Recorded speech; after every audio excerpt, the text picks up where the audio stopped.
እቅድ ይዛችሁ ወይ ደግሞ እግር ጥሏችሁ ላሊበላ አካባቢ ከሄዳችሁ ሳትጎበኟቸው እንዳትመጡ መመክራችሁን 3 ገዳማት ልንገራችሁ።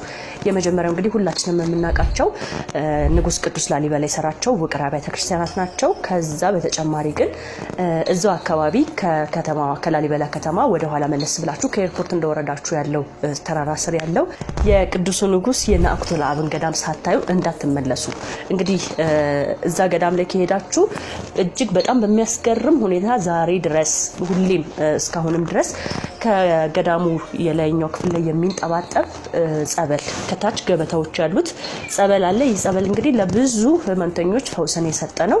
በዛውም ተጠመቃላችሁ እንዲሁም ደግሞ ተጣጣላችሁ ማለት ነው። ከዛ በተጨማሪ ደግሞ እንግዲህ ሶስተኛውና የመጨረሻው ደግሞ ወደ ብልባላ ከተማ ሄዳችሁ ከከተማዋ ወጣ ብላችሁ በእግራችሁ የታላቁ ቅዱስ የንጉስ ይምርሃነ ክርስቶስ ገዳም አለ። እንግዲህ ይህም ገዳም ደግሞ በጣም ብዙ ጥናት እየተደረገበት ያለ ባህር ላይ የተሰራ ገዳም ነውና ብትሄዱ በጣም ብዙ ታሪኮችን ታያላችሁ። የአባቶቻችንን የቀድሞ ጥበባቸውን በእጃቸው የሚሰሩትን ፍልፍል ቤተክርስቲያን እንዲሁም ደግሞ ከውጪ የነበራቸውንም ግንኙነት በዛው ታያላችሁ ብዬ ተስፋ አደርጋለሁ። ምክንያቱም ይምርሃነ ክርስቶስ ገዳም ላይ ስትሄዱ አንድ በር አለ፣ ታሪካዊ በር።